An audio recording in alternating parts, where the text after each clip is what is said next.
Bueno, el Ministerio del Tiempo es ya un referente en las series de nuestro país. Desde sus inicios demostró que era una ficción diferente por la originalidad del guión, por los modos de consumo y sobre todo por la forma de interaccionar con el espectador.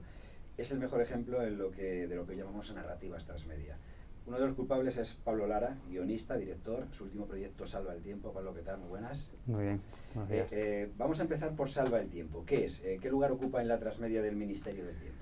Bueno, Salva el Tiempo es la segunda experiencia en realidad virtual del Ministerio del Tiempo.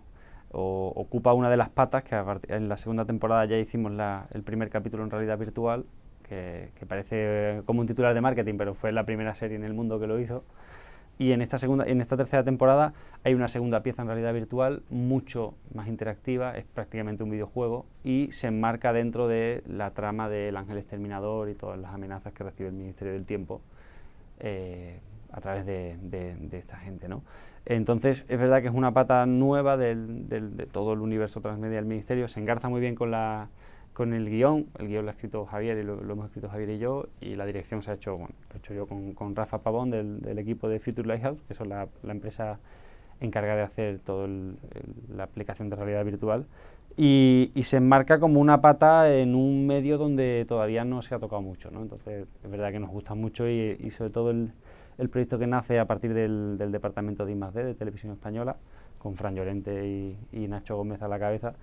Nos gusta innovar en ciertos aspectos donde todavía no se ha llegado a innovar todo lo suficiente, ¿no? No se ha llegado a entrar, y sí que se llega a un público pues mucho más de videojuegos, ¿no? Mucho más gamer. De hecho, el fin de semana pasado estuvo la aplicación puesta en el MadFan, en un festival que se hace en Barcelona de gente, de jugadores y tal.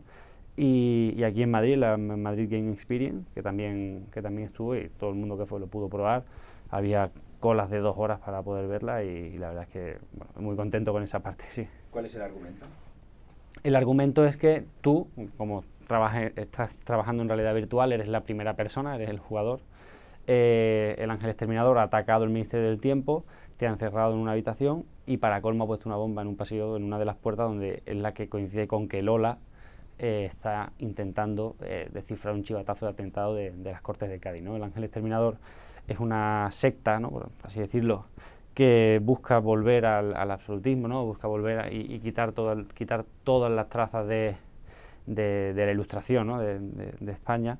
Y entonces nos engarzaba muy bien con, bueno, pues van a atentar contra la Constitución, y va sobre eso: tienes que escapar de la habitación donde se te encierra y tienes que resolver el problema de la bomba, ¿no? Todo eso en un ambiente de videojuego y con los propios personajes interactuando contigo, etcétera, etcétera. Si alguien no es de la familia de los ministéricos, ¿va a poder jugar o hay que tener un control sobre la serie?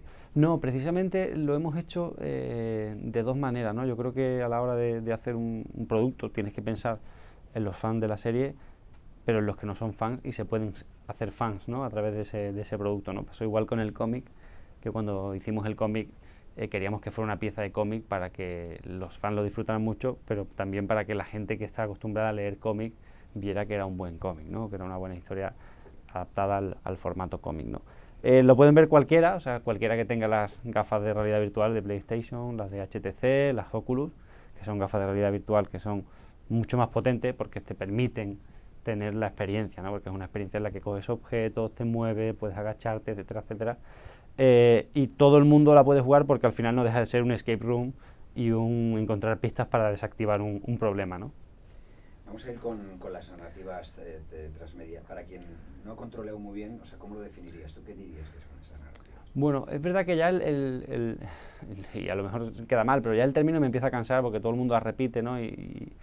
Pero al final yo creo que es coger un producto, a mí no me gusta llamarlo producto, pero es coger, en este caso, una serie, y introducir esa serie en distintas plataformas hablando el lenguaje de esas plataformas, pero que cada plataforma aporte a la serie. Es decir, no es una repetición de contenido, sino la gente que está en Instagram, pues le hablo de una manera, la gente que lee cómics le hablo de esa manera, pero con el ADN de la serie, ¿no? Yo creo que al final es la forma de introducir tu producto donde está la gente hablando el lenguaje de esos sitios, ¿no?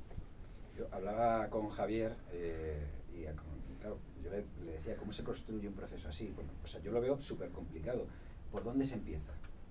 Bueno, a ver, es que depende también del proyecto, ¿no? Yo creo que cada proyecto lleva un proceso diferente.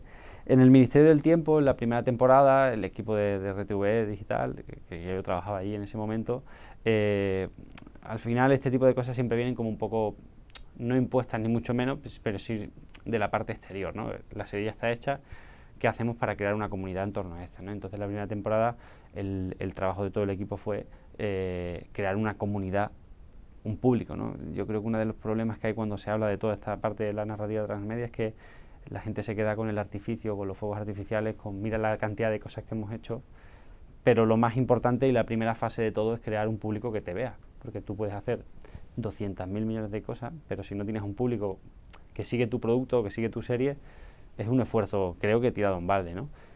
Entonces la primera temporada fue todo, sobre todo, trabajar mucho el concepto de la comunidad, de crear una comunidad alrededor de eso. Hicimos pequeñas piezas que se pueden llamar transmedia, como el curso de funcionarios, ¿no? Y teníamos los actores hablando de cómo podía ser un buen funcionario. Y luego ya en la segunda temporada salgo de televisión, me ficha Javier y me voy con la productora y ya empezamos a hacer algo más fluido, porque teniendo a alguien dentro de la producción es mucho más fácil. Ya tienes una persona que piensa dentro de la producción en todo ese tipo de cosas, ¿no?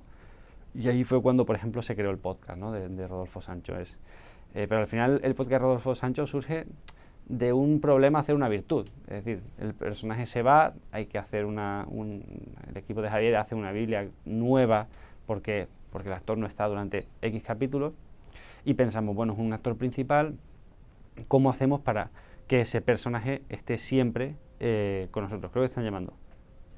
Lo digo por si se graba o algo. Vale.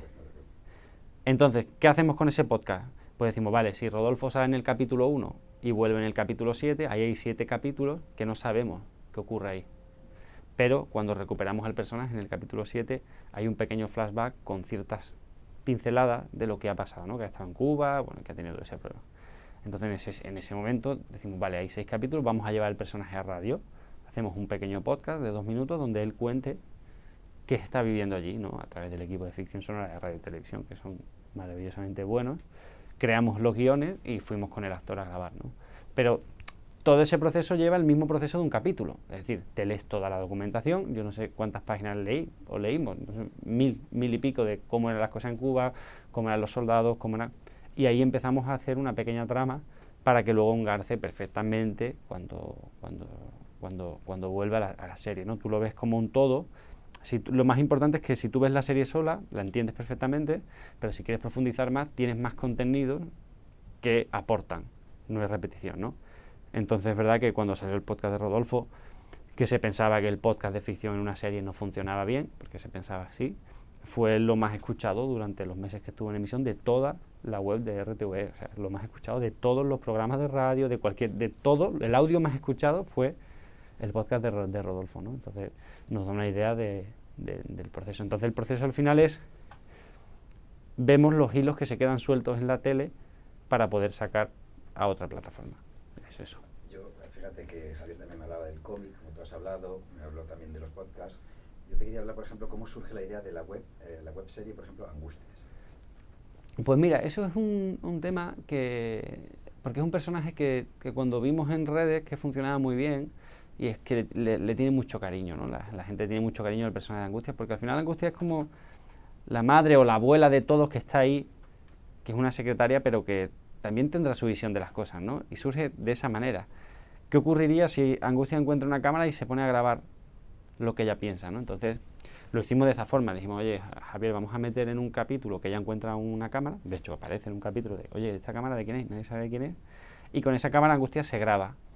Para nosotros era una forma de contar más sobre un personaje y de darle un sitio más que a lo mejor en pantalla no le podemos dar por el personaje que es, ¿no? Por la función que tiene, pero sí puede tener una vida en la webserie, ¿no? Surge así, o sea, de repente decimos, oye, ¿y qué pasaría si Angustia encontrara una cámara? Vale, pues venga, vamos a hacerlo.